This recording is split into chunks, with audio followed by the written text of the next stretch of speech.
সুপ্রিয় দর্শক, আসসালামু আলাইকুম। বর্তমান সময়ে চুলের সমস্যা প্রায় আমাদের সবারই আছে। এর মধ্যে কিছু মানুষের চুল খুব বেশি পরিমাণে পড়ে যায়।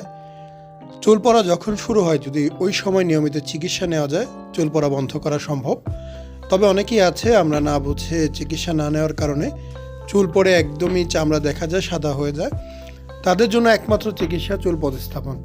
15 দিন আগে এই ভাইয়ের চুল লাগানো হয়েছে মাথার সামনের দিকে, দেখতে পাচ্ছেন। আসলে খুব বেশি বোঝা যাচ্ছে না যে কোনগুলো আগের চুল কোনগুলো পরের, তবে হেয়ার লাইনটা খেয়াল করলেই বুঝতে পারবেন যে এই চুলগুলো নতুন লাগানো হয়েছে। একটি চুল প্রতিস্থাপনের ফলাফল আসতে 6 মাস থেকে 18 মাস পর্যন্ত সময় লাগে। এই সময়টা তার কিছু নিয়ম নীতি মেনে চলতে হয়, ওষুধ কন্টিনিউ করতে হয়, পিআরপি নিতে হয়। আমরা বলে দিই যে চুলগুলো লাগানো হবে, এগুলো কমসে কম 20 বছর থাকবে, এই গ্যারান্টি দিতে পারি। তবে আপনার মাথায় এইটুকু বাদেও অনেক চুল আছে, সেই চুলগুলো যাতে না ঝরে যায় তার জন্য আপনাকে নিয়মিত ওষুধ সেবন করে যেতে হবে। ওষুধ খাবেন যতদিন, চুল থাকবে ততদিন। ওষুধ ছাড়বেন, অন্যান্য চুলগুলো আবার ঝরবে। ট্রান্সপ্লান্ট করা চুল কখনো ঝরবে না।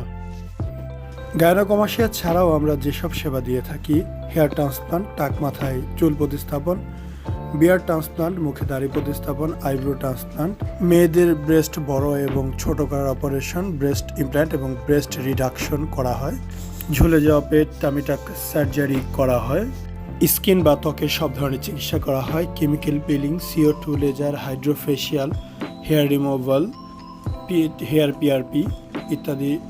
ছেলেদের পুরুষাঙ্গ বড় এবং মোটা করার জন্য পি-শট এবং ফ্যাট গ্রাফটিং করা হয়।